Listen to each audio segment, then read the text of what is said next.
Everyone, welcome back to DK education academy. तो कैसे हो आप लोग? आई होप सभी बहुत अच्छे होंगे अपने अपने घरों में। मैं देव कुमार अपने तहे दिल से आपका स्वागत करता हूं आपके अपने चैनल डीके एजुकेशन एकेडमी में। तो बच्चों, आज हम करने वाले हैं solution of exercise 9.2 chapter 9 areas of parallelograms and triangles, class 9th mathematics. तो बच्चों, सो फार हमने जो किया था वो था इंट्रोडक्शन ऑफ एक्सरसाइज 9.2, जिसमें हमने की थी एक थ्योरम और दो एग्जांपल्स ना उसके ऊपर।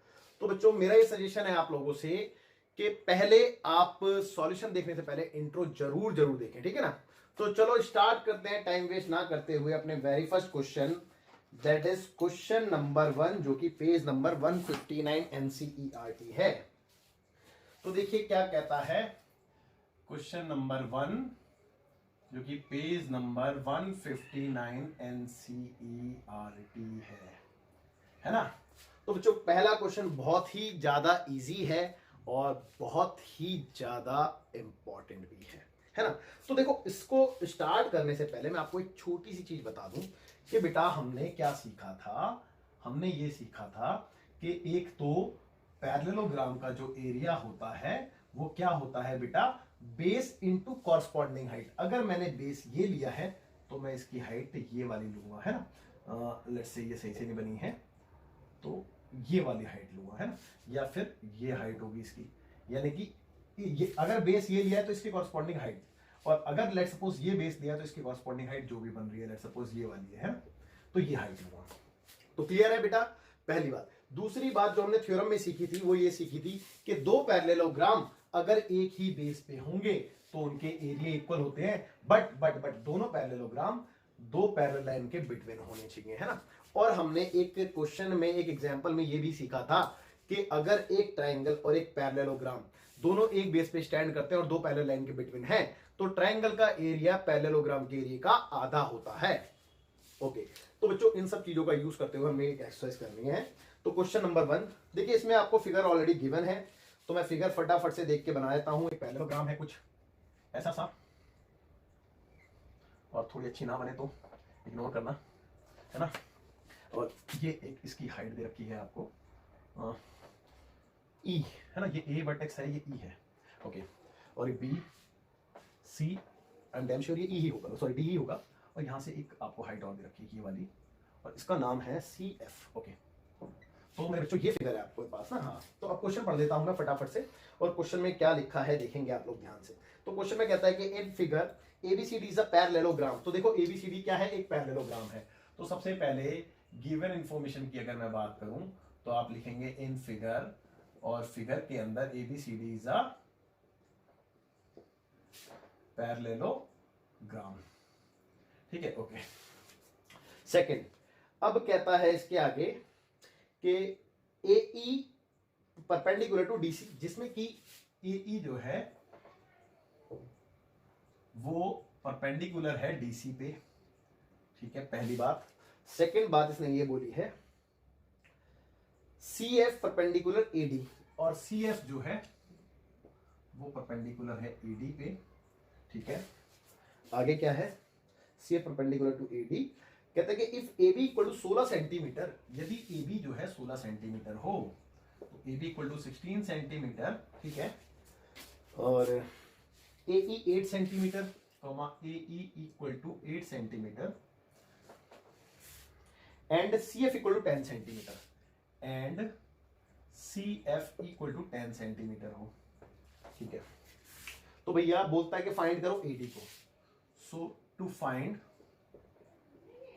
AD, तो मेरे बच्चों AD आपसे मांगी गई है, बहुत इजी है।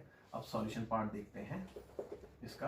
अच्छा देखो, एक बात तो अंडरस्टूड है कि पैरेललोग्राम की अपोजिट साइड इक्वल होती है, पहली बात। अब देखिए AB इक्वल टू 16 है तो AB कौन सी साइड है, ये वाली साइड है, तो मैं मार्क कर देता हूं AB 16 सेंटीमीटर, और क्योंकि AB 16 है तो CD भी 16 सेंटीमीटर ही होगी, क्योंकि opposite side of a parallelogram है ना। Okay okay.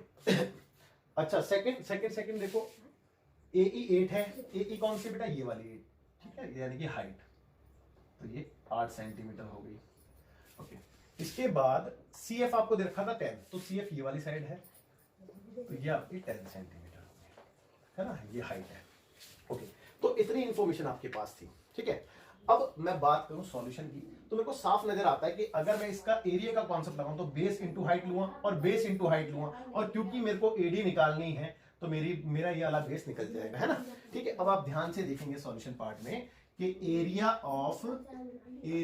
Of parallelogram equal to होता है बेस इंटू उसकी कॉरस्पॉन्डिंग हाइट, है ना।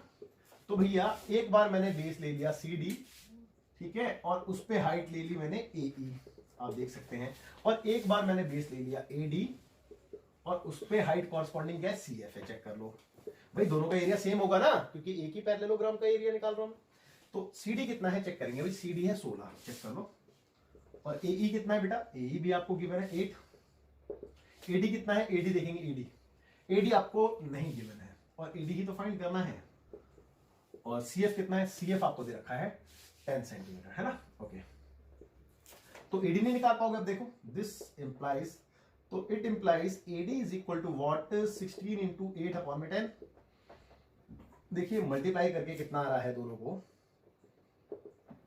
48 कैरी हुआ 4 और 8 का 8 4 12, है ना, और अपॉन में 10 था और 0 डे तो पॉइंट आ जाएगा, यानी कि AD आपकी आ गई 12.8 सेंटीमीटर।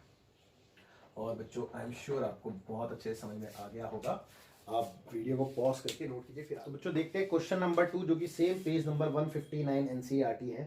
कहता है कि if E, F, G and H are respectively the midpoints of the sides of a parallelogram ABCD, show that this is equal to half of this। यानी कि कहने का मतलब ये है कि पहले तो इसकी फिगर बना लीजिए, फिगर गिवन नहीं है। तो ABCD एक पैरेललोग्राम है, तो सबसे पहले एक पैरेललोग्राम बना लेते हैं, उससे काफी मदद मिल जाएगी आप लोगों को। ठीक है, तो let's say A, B, C और ये D। अब आगे बोला गया था आपसे कि EF GH जो है वो मिड पॉइंट्स है ना, तो E F G H ये रिस्पेक्टिवली मिड पॉइंट्स हैं। The mid points of the sides of a parallelogram ABCD show that. चलिए ठीक है, अब देखो जो शो करना है उसको देख लेते हैं। तो पहले गिवन इंफॉर्मेशन लिख लेते हैं बेटा। तो मेरे बच्चों सबसे पहले आपको दे रखा है, तो गिवन है कि इन फिगर, और फिगर में ABCD जो है, इन विच ABCD इज अ पैरेललोग्राम। तो ये बहुत बड़ी इंफॉर्मेशन है पहली बात। और इसके अंदर आपको कुछ चीजें दी हैं, जैसे कि EFGH are the mid points, है ना। तो E, F, G and H are the mid points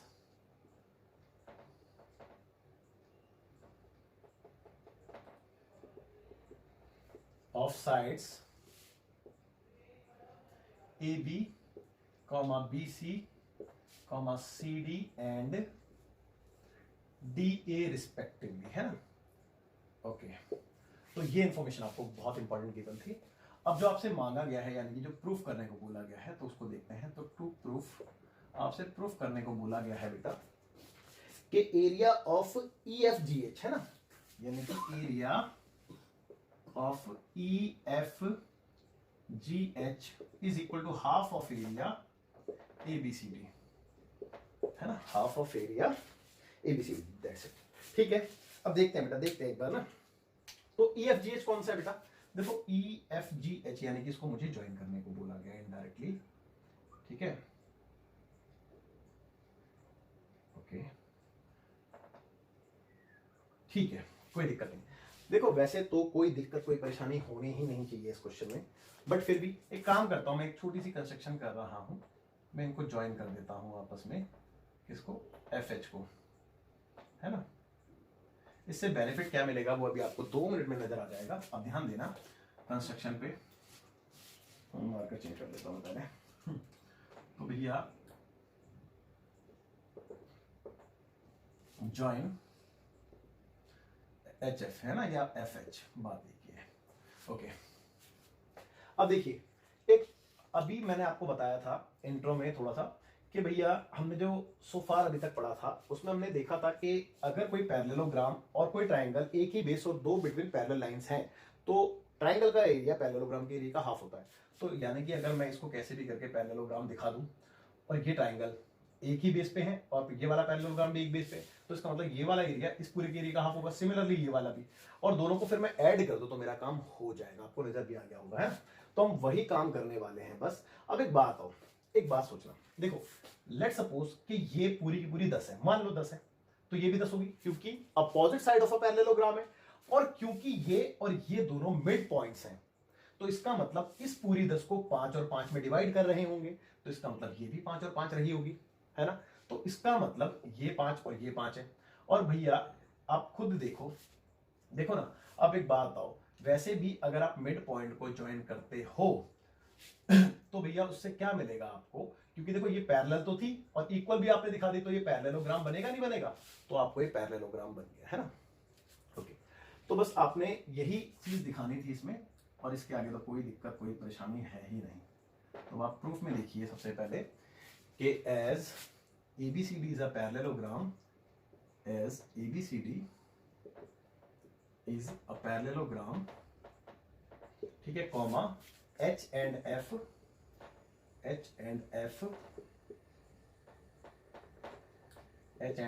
are the midpoints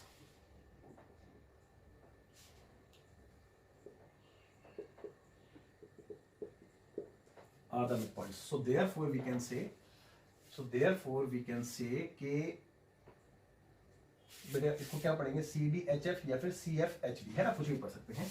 तो CDHF एंड इसको क्या पढ़ेंगे बेटा, ABFH, है ना, and ABFH are also parallelograms, है ना, ऑल्सो पैरेललोग्राम्स। तो भैया हमने दिखा दिया कि ये भी पैरेललोग्राम्स होंगे, है ना।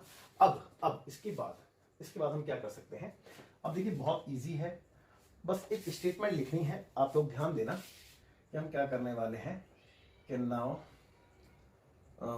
ट्राइंगल, देखो ट्राइंगल, कौन सा ट्राइंगल, GHF, है ना, GHF एंड पैरेललोग्राम, कौन सा पैरेललोग्राम, DCFH, है ना, या फिर CDHF, कुछ भी पढ़ सकते हैं, CDHF are standing on same base, कौन सा बेस है बेटा, HF, है ना, and lie between same parallels,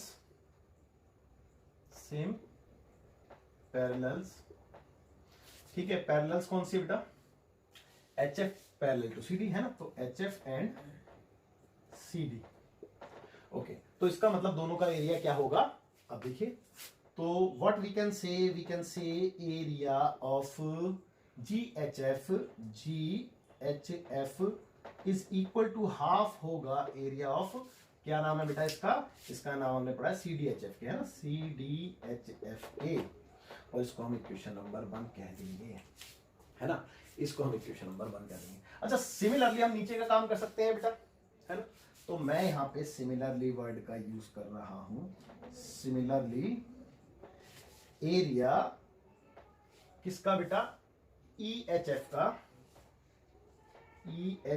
का हाफ के इक्वल होगा किसके, ABFH के, चेक कर लो, ABFH के, ये क्वेश्चन नंबर 2। अगर आप चाहो तो इसको भी प्रॉपरली थोड़ा रीजन देके लिख सकते हो, बिकॉज मेरे पे थोड़ी सी जगह भी कम है, तो इसीलिए मैंने सिमिलरली वर्ड लिख के इसको शॉर्ट में बता दिया आपको।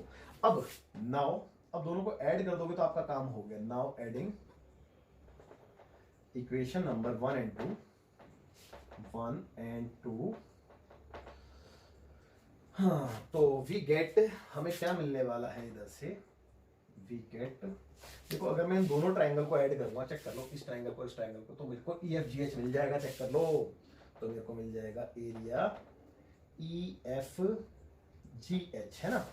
और इस तरफ से अगर मैं इन दोनों छोटे छोटे पैरेललोग्राम को ऐड करूं और इस हाफ को बाहर कॉमन रखूंगा तो मेरे को ABCD मिल जाएगा, चेक कर लो, तो 1/2 हाफ तो बाहर रहा, अंदर मेरे को ABCD पूरा मिल गया। तो बच्चों आई एम श्योर आपको बात समझ में आ गई होगी और इसमें यही प्रूफ करना था, तो हैंस प्रूफ। तो आई एम श्योर आपको कोई डाउट कुछ नहीं होगा इसमें। हाँ एक बात और बच्चों, ये क्वेश्चन नंबर 2 था और मैंने क्वेश्चन नंबर 1 ही लिख रखा है इस पे गलती से, तो आप इसको सही कर लेना। तो आप वीडियो को पॉज करके नोट कीजिए। बच्चों देखते हैं क्वेश्चन नंबर 3 जो कि सेम पेज 159 एनसीईआरटी है। तो बहुत इजी क्वेश्चन है, तो मैं इसकी हिंट देने की आपको सोच रहा था। तो देखिए एक बार क्वेश्चन पहले पढ़ते हैं, उसके बाद आगे की बात करेंगे। तो बेटा क्वेश्चन में लिखा है कि P and Q are any 2 points lying on the sides DC and AD respectively of a parallelogram ABCD। यानी कि सबसे पहले तो एक पैरेललोग्राम का जिक्र हुआ है, हम उसको बना लेते हैं। तो एक पैरेललोग्राम है ABCD, तो लेट्स से ये ABC और ये D है ना। अब आगे की बात करते हैं। कहता है कि P and Q जो थे वो are any 2 points lying on the side DC। देखो DC जो साइड है यानी कि ये वाली, इस पे कौन सा पॉइंट है, P पॉइंट है। तो लेट्स से समवेयर यहाँ पे कोई पॉइंट P रहा होगा। मैं ये नहीं कह रहा कि मिड पॉइंट है ना, मतलब कहीं पे भी हो सकता है, तो मैंने मान लिया कि यहाँ पे रहा होगा। और Q जो है वो किस पे है, AD रिस्पेक्टिवली, और Q जो है वो AD पे है, तो लेट्स से यहाँ पे Q पॉइंट रहा होगा। ठीक है, ओके, कोई दिक्कत नहीं है। अब आगे लिखा था respectively gear of a parallelogram ABCD show that area APB, यानी कि एरिया APB यानी कि ये वाला एरिया है ना, आप देख सकते हैं, is equal to area BQC। ये एरिया BQC यानी कि इसके इक्वल है, तो इसको ज्वाइन करना पड़ेगा आपको। ओके, BQC है ना। ओके, ये काम करते हैं, BQC को थोड़ा सा अलग मार्कर से दिखा देते हैं जिससे कि क्लियरली आपको नजर आ जाए। तो ये वाला है ना, तो ये वाला इसके इक्वल दिखाना है आपने। ओके, तो देखो बहुत ही ज्यादा इजी क्वेश्चन है। देखो एक बात बताओ मेरे को, छोटी सी बात बताओ कि ये पैरेललोग्राम है, पहले मैं PAB की बात कर रहा हूं है ना, APB की, और ये एक ट्राइंगल है, दोनों ही एक बेस पे स्टैंड है AB पे, और दोनों पैरेलल लाइन के बीच में है। डन। तो भैया क्या ट्राइंगल का एरिया ABCD का एरिया क्या हाफ होगा, नहीं होगा? तो बिल्कुल होगा। मैं बड़े बड़े शब्दों में हिंट लिख रहा हूं, तो इस क्वेश्चन को स्वयं करें। तो मैं ये कह सकता हूं कि एरिया इसका APB का हाफ होगा किसके एरिया के, ABCD के, है ना। और इसको इक्वेशन नंबर 1 मान लिया। रीजन आप प्रॉपरली लिखेंगे कि भैया triangle APB and parallelogram ABCD are standing on the same base AB and line between the same parallels AB and CD. So therefore we can say area of APB is equal to half of area ABCD, है ना। Okay, अच्छा एक बात आइए, अब now अब आप इसको देखो, है ना। अगर मैं बेस इसको लेता हूं तो भैया ये भी तो एक ट्राइंगल है और ये भी तो एक पैरेललोग्राम है, तो ये भी तो सेम बेस BC पे है और दो पैरेलल लाइन के बिटवीन है, तो इनका भी तो एरिया आधा होना चाहिए, है ना। तो भैया सिमिलरली एरिया ऑफ BQC